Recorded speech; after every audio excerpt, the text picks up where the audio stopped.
attending this presentation today on such a nice day. Hopefully our exploration through the ocean world will make us feel like we spent the next hour at the beach. So what we will be discussing today is sea curiosities and exploration of sharks, octopuses, and coral reefs. We will do a quick introduction to the ocean world.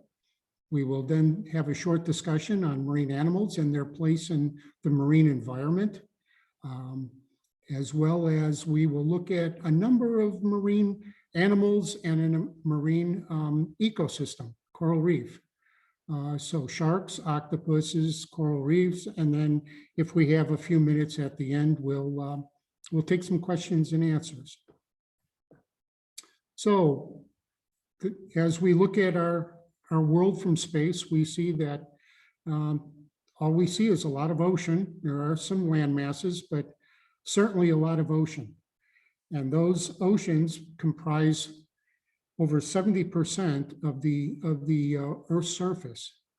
And many of those oceans have a diverse number of ecosystems within them. So when viewed from space, it looks just like one big, huge body of water. However, that body of water is comprised of a number of different ecosystems, some which we will take a brief look at today. However, there are many more than what we're going to discuss today. First of all, there's the open ocean. This is considered the pelagic region, pelagic meaning open water.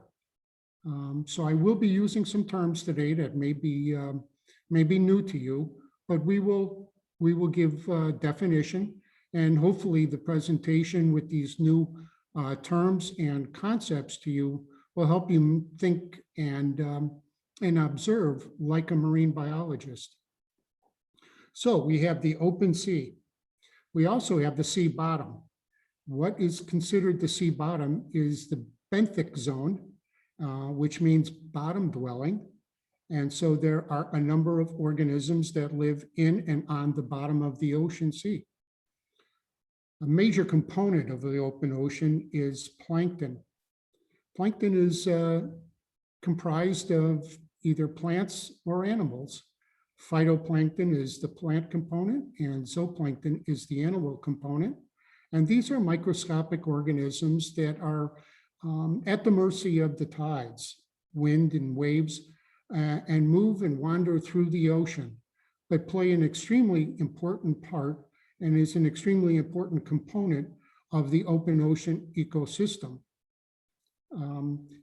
Because they are microscopic, you don't see them, but they are extremely important in the overall ecosystem of the open ocean, but also some of the other systems that we'll be discussing later on. And also the plankton is what we considered the primary productivity of the open ocean, meaning that sunlight strikes the ocean, the plants photosynthesize, the algae and the phytoplankton photosynthesize, that's fed upon the zooplankton or the animal component, microscopic organisms that we'll discuss a little bit later. And then that's fed upon by fish, whales, sharks. So you will see later on how these interaction between all of these ecosystems occur. Now you have rocky coastlines comprising of a lot of different tide pools. There's the offshore kelp forest. Again, you'll have some seabirds here, sea otters, sea stars, abalone, octopus are also found in tide pools along rocky shorelines. One interesting aspect was that in the mid to 1950s, 1960s, the rocky shorelines of California and Oregon coasts started to see a lot of shoreline erosion.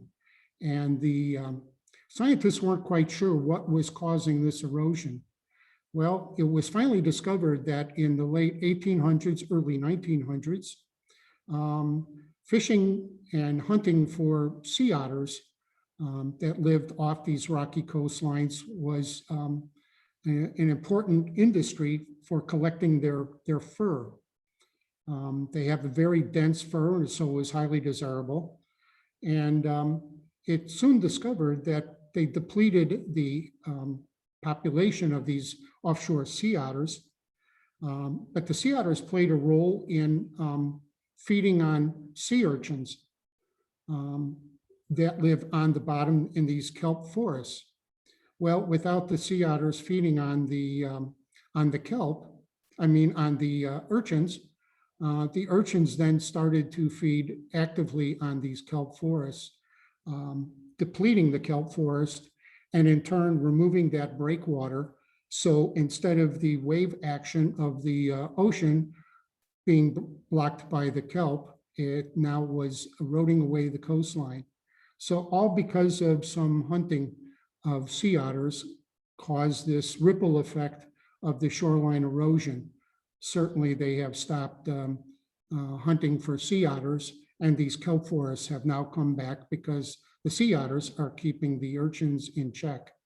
So you can see the delicate balance that occurs in many of these ecosystems. Now we have coastal wetlands. You have mangrove forests, you have salt marshes, seagrasses, estuaries, number of estuaries off the east coast of Florida. There's the Chesapeake Bay, which is a large estuary on the Atlantic seashore. There is also the San Francisco Bay, which is a large estuary. These are important nursery grounds for fish, for shrimp, for crabs. So there is a whole host of marine organisms that live specifically and rely on these types of ecosystems that are found along the coastlines throughout the world. We have beaches, and this is probably one of the ecosystems that many of us are probably most familiar with. Although it doesn't look very diverse, it actually is. We've seen seagulls, plovers, you have a number of different seabirds that utilize the seashore, but you also have sea turtles that come in and lay their eggs at the high tide mark along many of these beaches.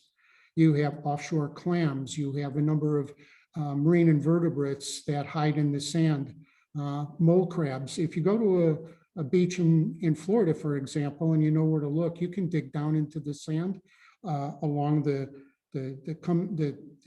waves that are coming in, and you'll find these mole crabs, and they have feather-like appendages that they stick up out of the sand, and they filter the water for this plankton. So there's a lot going on along the shoreline beaches. Of course, you have the Arctic and Antarctic, with the Arctic having polar bears, beluga whales, walruses. The southern Antarctic, you have penguins, and of course, the various associated seabirds. A number of whales use these areas because they're extremely nutrient rich. So there's a lot of plankton there. There's a lot of krill that the whales can feed on because the krill are feeding on the phytoplankton that is being fed by a lot of nutrients that are in the water. So again, this is an extremely important and probably little known type of ecosystem in our ocean world. And of course, one of the more interesting ones is the coral reefs. And coral reefs, of course, is in the news lately because of the degradation of coral reefs worldwide. And we'll be talking about that in greater detail later. But just to let you know that, again, this is an extremely important ecosystem to the ocean world and to the marine environment. And as the coastline was affected by the hunting of sea otters, coral reefs and the depletion and degradation of these coral reefs is going to have an extreme effect for the economy, for people that rely on them for fisheries. The coral reefs also act as breakwaters. So off the coast of Miami, for example, If you do not have a viable coral reef and a hurricane comes in, you're going to have massive flooding. And in Miami, for example, some of the South Pacific Sea islands are in grave jeopardy of losing shoreline and areas where people live and use the coral reef for a food source. So that's all going to be impacted as well. Again, a very delicate balance and an extremely important ecosystem. And another interesting and important ecosystem that is very little known and actually was recently discovered in 1970s, 1980s in the deep sea are these deep hydrothermal vents. Quite interesting. This is where you have almost like volcanic-like activity coming up from the ocean floor, creating these huge vents. And you would think that because of the extremely high temperatures and the very toxic nature, a lot of the chemicals coming out of these deep sea vents, highly toxic sulfuric acid, that there would be no life supported by this ecosystem. But in fact, many of these deep sea vents completely covered with marine worms and various new species of crabs and shrimp that never thought could live there. There is no sunlight that reaches down to these deep depths. So what is causing or creating this type of ecosystem? And scientists have found out that there are a number of species of very specialized bacteria that are able to live in these extremely toxic and extremely hot environment in these waters, and act as a food source for these specialized marine worms and the crabs and shrimp. And so a whole ecosystem is developed around these deep sea vents. And instead of it being photosynthetically derived, like we have the sunlight hitting the phytoplankton, the microscopic algae from plants, you have the chemicals actually providing nutrients to these very specialized marine bacteria. So it's a chemosynthesis type of driven ecosystem. And again, these were recently discovered within the past 40, 50 years or so. And still many have, much more has to be learned about these, and they're discovering new sea vents all the time. So now let's take a look at, I started to explain a little bit about interactions and interrelationships between the plants and animals. And a lot of times we refer to that as a food chain. You can see on the slide here, there's a simplified food chain, for example, right here, that you have phytoplankton. So it's the plant component. So you have microscopic algae, you have diatoms, you have a whole host of various microscopic plants. They're photosynthesizing just land plants from the sun, and they're fed upon by krill. Krill are fed upon by various number of species of penguin, for example, and then penguins are fed upon by seals. So a simple food chain, one feeding the other. You have a little bit more of a food chain here where you have, again, phytoplankton driven by the sun, fed upon by zooplankton, various filter feeding fishes, herring, sardines, things like that, that can feed upon that zooplankton, then fed upon by jacks and other important fish, all of this, and then fed upon by bigger predator type fish. And then finally, what is called an apex predator, the top predator of that food chain, would be a shark, for example. So all the way from the microscopic plants and animals, all the way through to a shark. Now you can imagine the delicate balance that is occurring here. So if any one of these components is affected, it could adversely affect some of the other populations. Those are very simple type of food chains. However, in nature, they do find that it's more of a food web, where you have a whole lot of interaction. Seabirds feeding on various species of fish, which have been fed upon by krill.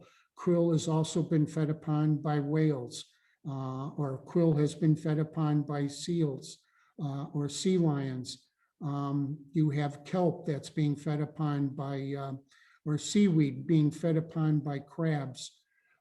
Squid feed on the various crabs. Seals will feed on squid. So again, all the way through, you'll have eventually maybe a killer whale that will eat perhaps a seal or a sea lion, or even possibly a penguin.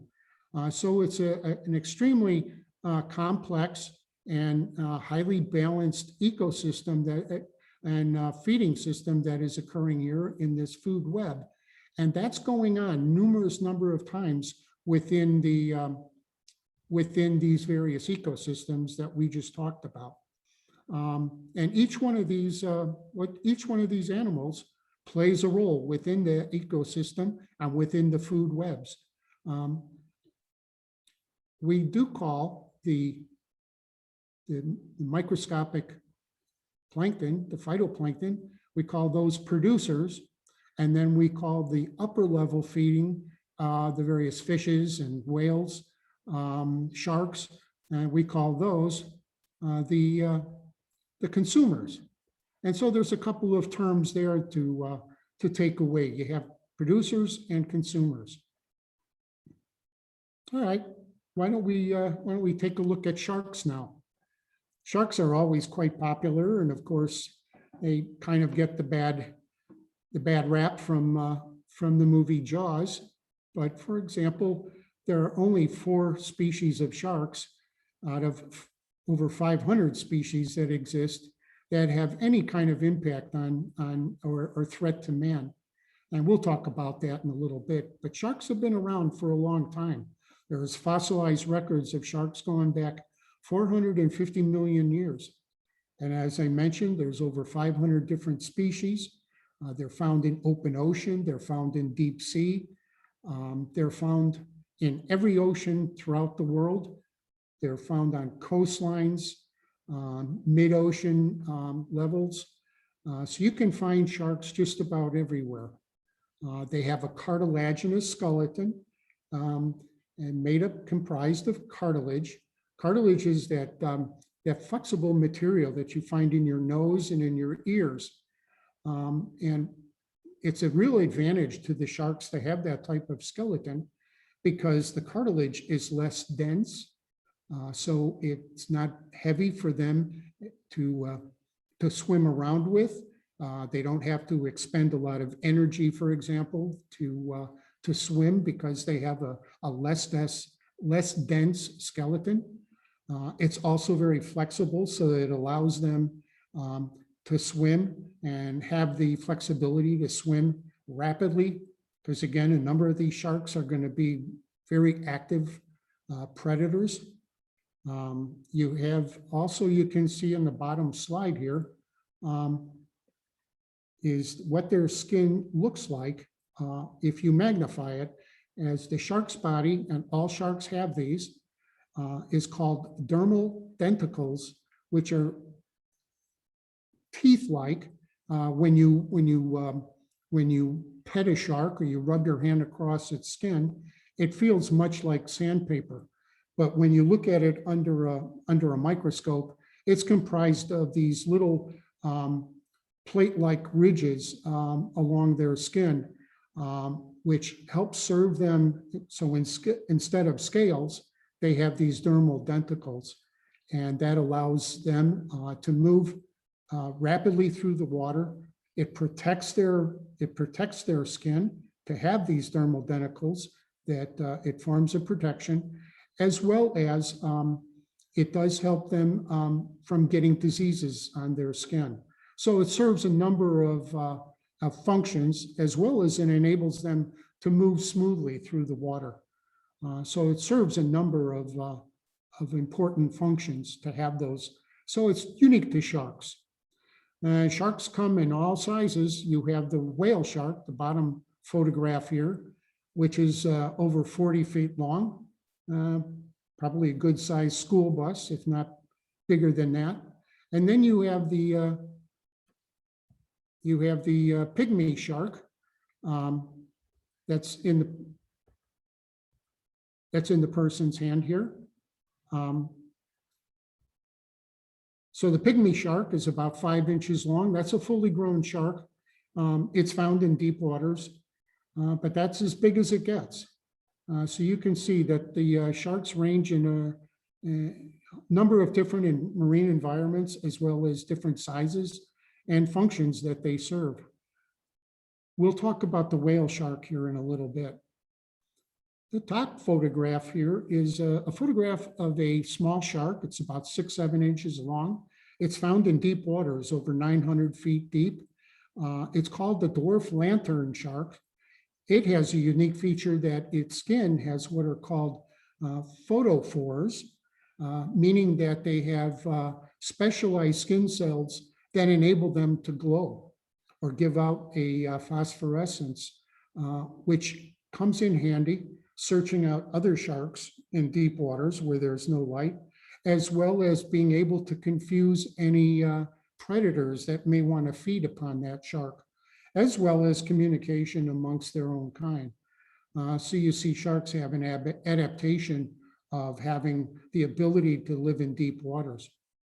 Most sharks are carnivorous, which means that they feed on animals, other animals. So they feed on a lot of different fish, as well as shrimp and clams. We'll talk about those. But there are some sharks that filter the plankton in the water. There's 3 different species that do that. And we'll talk about one of those species here shortly. Most sharks live between 30 and 40 years. They do produce live pups, which is what a baby shark is called. And some species of sharks actually produce an egg case.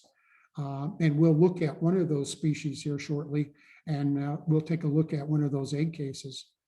Remember the term benthic, meaning bottom dwelling. There are sharks that are benthic, which means that they are bottom feeders and spend most of their time on the ocean floor. There are species of shark that's an apex predator, like I mentioned before, top of the food chain, called the white-tip shark. White-tips are aggressive sharks. They hunt in packs. They're quite dangerous to sailors and seamen that have been had their ship sink and they're floating at sea. Many times they get encountered by these white-tip sharks that hunt in packs and recognize these people in the water. A lot of sharks are migratory. They move large distances. They can form large schools. They are threatened throughout the world. Overfishing, they are fished for their meat. They're fished for their fins. There's a delicacy in Asia that's called the shark fin soup. There's pollution, there's degradation of habitat. There's a number, like I mentioned before, in the food chain and food webs. A lot of their food sources are being depleted due to climate change, overfishing, a number of factors. So sharks are threatened, but they play an extremely important role in the marine environment, and the loss of sharks can drastically be impacted by that. Let's take a look at about 3 quick species of sharks. One is the tiger shark you see here. Again, predator, apex predator, active feeder, very fluid in the water. It is found throughout the world in the tropic and subtropic regions. You can see by this map here, the shaded blue areas is where you would, find tiger sharks. They are what's called nomadic. They will move around quite a bit. They're usually solitary. They don't swim in large schools or large aggregations. But you can see they spend their time close to shores, moving up and down the coastlines of like South America there on the East Coast and West Coast. They do travel into waters that are about 350 feet, actively searching some of that open water, but they're found in more coastal shallow waters. Here's their jaws, and you can see why they're called an apex predator. Rather large jaw. It has multiple sets of replaceable teeth. You can see by this slide here, since they are an apex predator, they're going to be eating some large fish. Those fish are not going to be taken to be eaten lightly, so they're going to put up a struggle. Occasionally during those struggles, you may lose a tooth or two, and those teeth are very important to the shark, to the tiger shark, and so they have a multiple row of shark teeth that are going to be replaced quickly. They're highly adapted to their environment. They have specialized sensory organs that are found around the eyes, the ears, the nose, and the mouth that are thousands, hundreds of thousands of pores that are found in these areas around their head that are used to detect prey as well as to navigate. Those pores have a fancy name. It's called the ampullae of Lorenzini. Lorenzini was the scientist that had discovered this in the 1800s and discovered the properties of these pores and what they were used for in sharks. The tiger shark is over 5 feet long in length. It's called a tiger shark, as you can see here in this photograph, because it has some stripes that as they get older will fade away, but they do have some distinctive stripes on there, like a tiger. Not only that, but they also act like an undersea tiger, being an active predator. They will feed on a lot of different types of food sources: fish, seabirds, squid, turtles. They will actually feed on dolphins, small sharks, crustaceans, crabs, shrimp, shrimp. They've also been known to eat a lot of different junk in the ocean. They've had tin cans, they've had license plates found in their stomach. There's a scene in the movie Jaws where the tiger shark's stomach is cut open and a can and a license plate is pulled out. It's quite accurate because they have been known to eat a lot of trash. Again, this species is killed for their fins, their flesh. They have vitamins in their liver for their liver oil. They are threatened. They are one of 4 species of shark that is a threat to man, along with the bull shark, the great white shark, and the white-tip that we talked about before. It's interesting that the tiger shark is considered sacred in native Hawaiian culture. They're thought to possess very specialized visual powers because they have some interesting eyes, and particularly when they're taking a food item, that eye kind of rolls around and shows some white. And so the native Hawaiian culture thought by that action that they must possess some very special visual powers. Here's another shark called the zebra shark. And we'll talk about a zebra shark here now. I think you'll notice too, something different about the zebra shark versus the tiger shark, in that zebra is sitting down on the bottom. So it's a benthic dwelling shark. It's found throughout the tropic Indo-Pacific. Remember, the tiger shark was found in North America, South America, the west coast of Africa, not with the zebra. The zebra is found in shallow flats along the Indo-Pacific region. All that shaded blue area there is where you would find the zebra shark. Sandy flats and coral reefs. Deepest they are found about 200 feet, and they reach a length of about 8 feet, 8.5 feet, a little bit bigger than the tiger shark. Look at their jaw, a little bit different now, aren't they? They have the multiple sets of teeth, but their jaws are set up differently now because they hunt for different food items. They hunt for crabs, snails, clams, anything that has a hard shell that's on the bottom of the sand flats and the coral reef. And so they have more of grinding jaws instead of the active chewing of a fish, for example. They will eat some small fish, but they have very specialized jaws and very specialized teeth. They're nocturnal, which means that they are most active at night, and they rest motionless on the seafloor, and they will hunt on the seafloor for their food items. So they are benthic. They're solitary for most of the year, much like the tiger shark, but they will form some large seasonal groups. They have a lifespan of about 20, 30 years, quite average for sharks.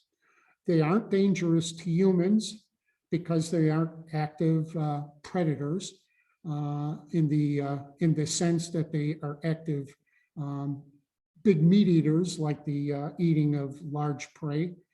They are again endangered because they are fished for their meat, the liver oil, again for shark fin soup. There's another term, they're caught in bycatch, which means when fishermen throw out huge nets and troll the bottom for various food items, they're inadvertently caught in those nets. So that's called a bycatch. The fishermen aren't actually actively fishing for them, but they get caught in the net because they happen to be in the habitat that the fishermen are fishing in. And they're also used for fish meal. They're also threatened or endangered because of the fact that coral reefs are becoming endangered. And that's an important habitat for this zebra shark. Females produce a number of these egg cases, a couple of dozens of them. They hatch in about 4 to 6 months. It's that leathery looking pouch there at the bottom of the slide. The hatchlings come out, they measure about 7 to 14 inches. And now you can see why the zebra shark is called the zebra shark, because the juveniles have the stripes and therefore the name zebra shark. You will see here that as they grow to maturity as an adult, the stripes disappear and then they're covered with spots. One last shark is the whale shark. Again, we're taking a look at different sharks, different feeding activities, different places in the ecosystem. You can get a sense of the size of the whale shark by the diver here on the slide. Here's the range of the whale shark. It's found in open waters and all tropical waters. So again, a little bit different habitat than the zebra or the tiger shark. They're much more wide-ranging, they're migratory, they move across the oceans. They're not found at great depths. They're in the pelagic zone, open water, because they are filter feeders. They're going to be near the surface where you're going to get a lot of phytoplankton and zooplankton. There'll be seasonal feeding aggregations, huge groups of them when there are plankton blooms. In 2011, there was a gathering of over 400 whale sharks that gathered off the coast of Yucatan. So they will form some large aggregations. Let's take a look. You see now their jaw, again, a little bit different. If you look at the top slide, the jaw, you will see some tiny little ridges or teeth. That's just leftover teeth, what's called vestigial teeth, no longer used anymore. They don't need teeth, so that jaw actually just enables them to have a wide mouth, as you see in the bottom photograph here, with them filter feeding. They're one of 3 species that filter feed. They're feeding on the plankton. Plankton are made up of that phytoplankton and zooplankton, copepods, krill, shrimp-like animals, fish eggs, crab larvae, whatever they can find in the plankton community, they're actively feeding on, sieving through the water and collecting that microscopic plant life and animal life in the open ocean. So the smallest the smallest creatures in the sea are feeding one of the largest or the largest fish in the oceans. And juveniles are estimated to eat at least 46 pounds of plankton per day. Largest fish there has been found to be 62 feet long. Now their lifespan is 80 to 130 years. Scientists have been able to determine that by looking at their cartilaginous vertebrae actually has growth bands like trees have growth bands. And so they're actually able to count the growth bands and determine the age of a whale shark. And again, they live very long lives. They give live birth to pups, which are usually 16 to 24 inches long. They aren't a threat to humans. And again, they're endangered because of bycatch, food. You know, some of the plankton sources sometimes will be scarce, so they're not getting enough of food. And they're also susceptible because they live near the surface of the ocean. They're susceptible to vessel strikes. Hundreds are killed each year for fins, their skin, liver oil.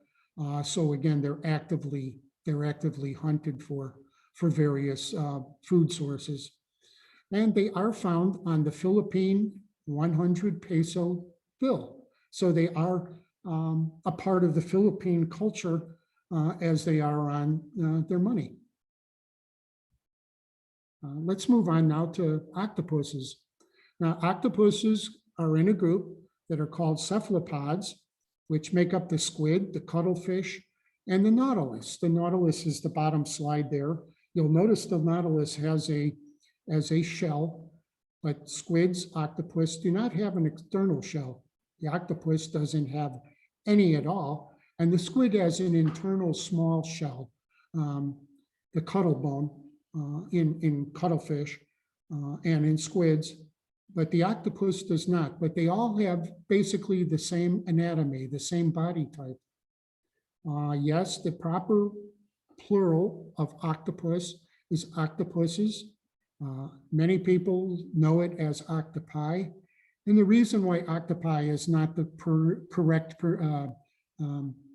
plural for octopus is because the word octopus is of a Greek origin, and the suffix letter I is Latin in origin. So you're taking a Greek word and putting a Latin suffix on it. So it's grammatically incorrect.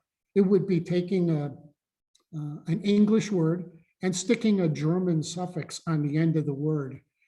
It wouldn't make much sense. And that's why octopi really is an incorrect grammar. So let's just call them octopuses, and that's the proper term.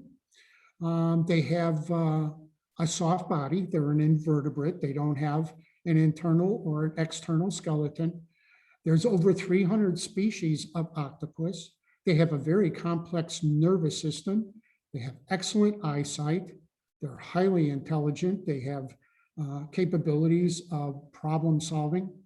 And they have been found in fossils going back 300 million years. Because of their soft body, fossils of octopuses are relatively rare, as opposed to other animals that have bony skeletons and that can leave that skeleton in sand deposits, for example.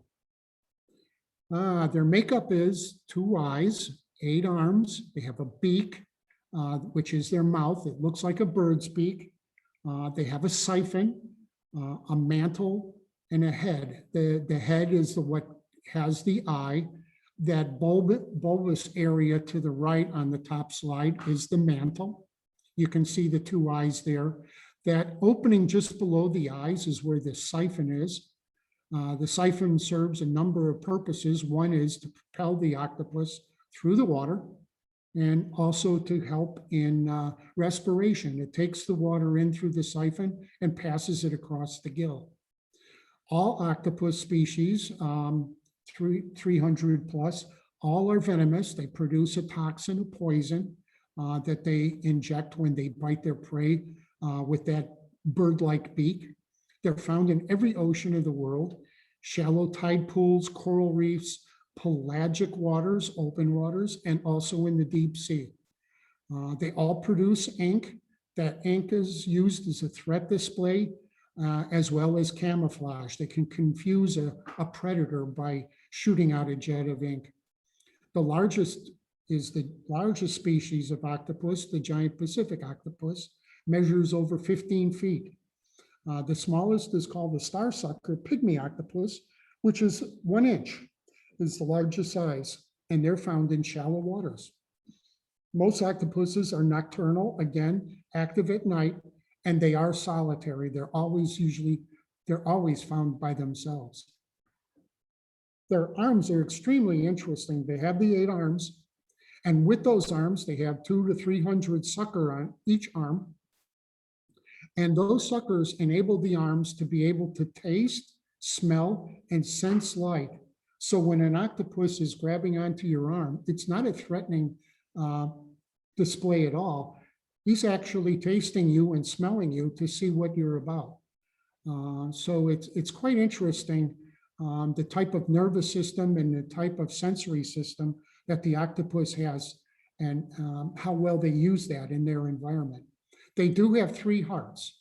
They have 1 heart that pumps blood throughout their entire body, and 2 other hearts that pump blood specifically to their gills. It's important because the octopus has such a strange body type with all these arms. It actually needs 2 hearts to be able to provide for the circulatory system of this unique animal. They have a blue blood as opposed to ours being red. Our blood is red because it's iron-based. Blue is because it's copper-based. They grow quickly because they live very short lives. Most species of octopus only live 2 to 3 years. Some only live 6 months. The giant Pacific octopus will live up to 5 years. They are food for human beings, very popular in Mediterranean and Asian cultures. And they do appear in mythology. And of course, as the Kraken, which is the mythological giant octopus of Norway. They have an interesting mating. The male and female do search each other out. Upon mating, the male will move away from the female and undergo what's called senescence. And basically, their biology shuts down and they shortly die after their mating. The female then will go find a place in a coral reef, for example, under a rocky ledge. She will lay 10,000 to 70,000 eggs. Those eggs and she'll tend to them. And after about 6 months, just prior to those eggs hatching, she will then move away from the eggs and she will die. Again, the eggs will hatch in 6 months. They hatch into what's called a paralarvae, which is planktonic. So it becomes a part of that plankton community. And they stay there for about a few weeks to a few months and then become juvenile octopuses. The giant Pacific octopus is one we'll talk about quickly. It's the largest octopus. It's found that kind of gray shaded area from California all the way up to Alaska, across to Japan and to Korea. It's intertidal, so it's in very shallow waters, all the way down to 6,000 feet. It's a cold water species, as you can see by its range here.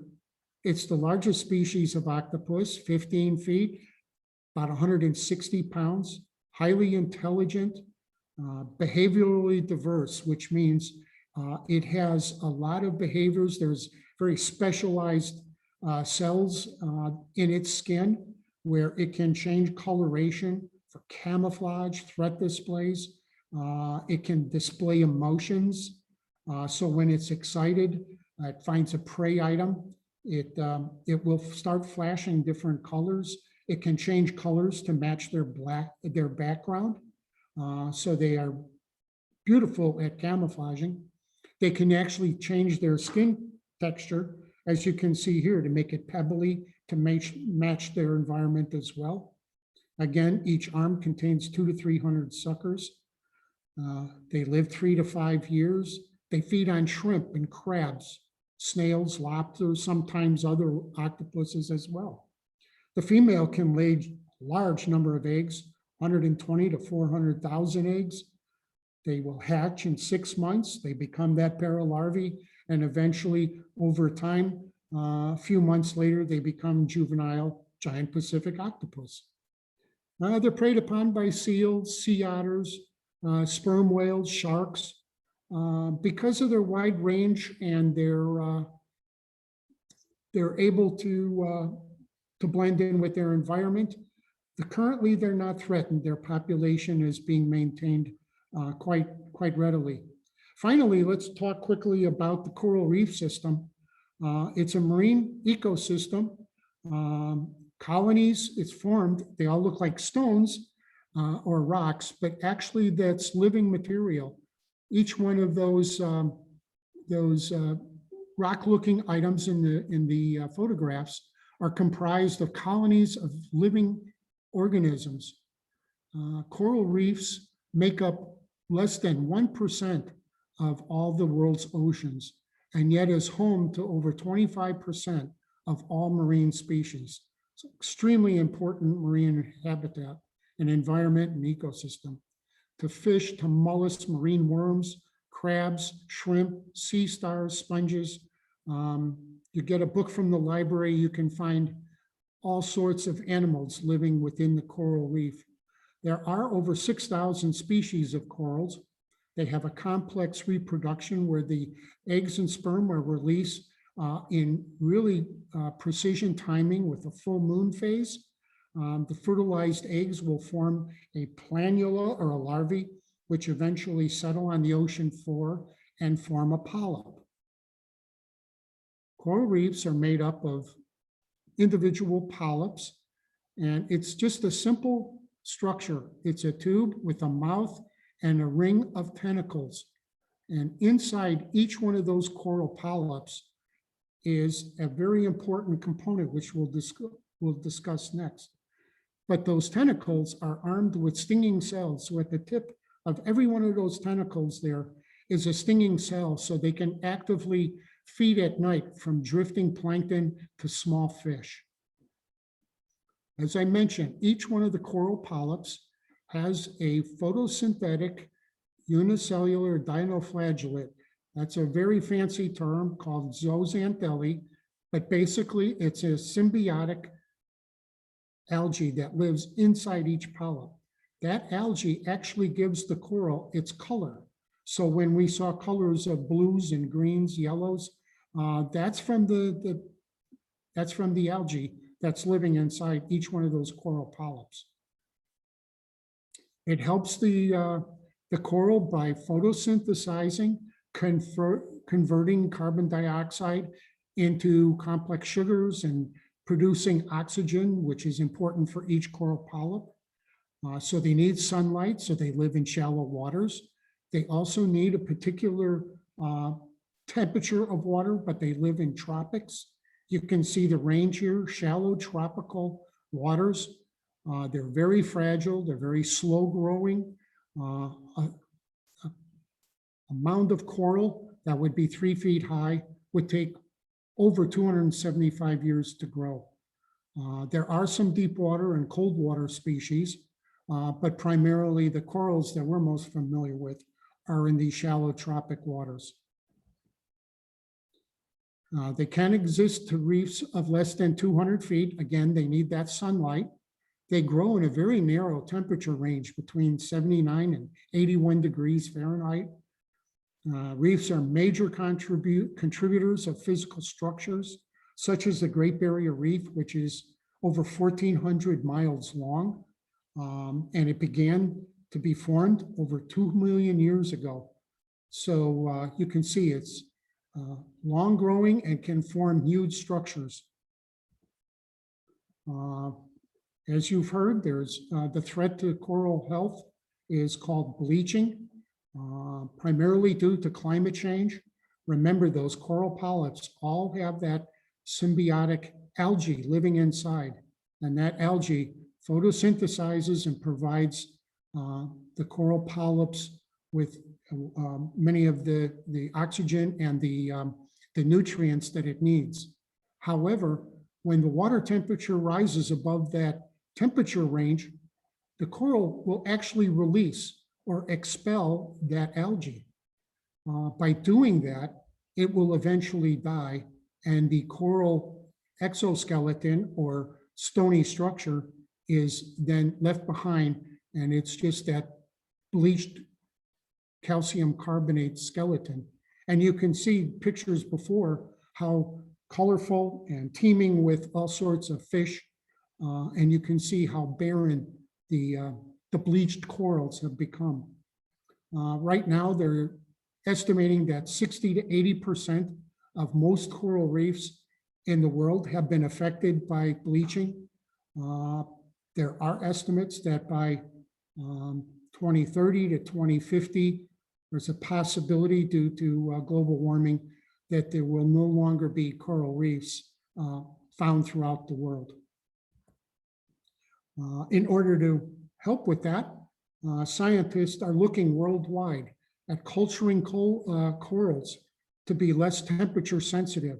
They're looking at the different algae that live within those coral polyps to see which ones are more temperature tolerant. And so they're constantly monitoring growing different species of corals. As you can see in the bottom picture here, in huge trays, different species of corals, different species of algae, to see which ones can survive in what temperatures, so that they can be replanted and perhaps restart some of these coral reefs. They're also culturing corals so that with different species of algae, so that they can again be less temperature sensitive. Well, I thank you for spending this hour with me. I hope that you learned some new terms, that you found it interesting, and hopefully you will take some time, some components of today's presentation to come visit the library, find a couple of books on some of the topics that you can do some further research and further reading. One suggestion is find a book that has a lot of picture on sharks, and take a look at the shark's anatomy, take a look at the shark's mouth, and then see if you can determine what the shark feeds on. Is it an active predator? Is it an apex predator? Does it feed on the bottom? Does it filter feed? See if you can find different species of sharks and see what they feed on. Perhaps that would be a fun project to do. So if you have any questions, I think we can take some.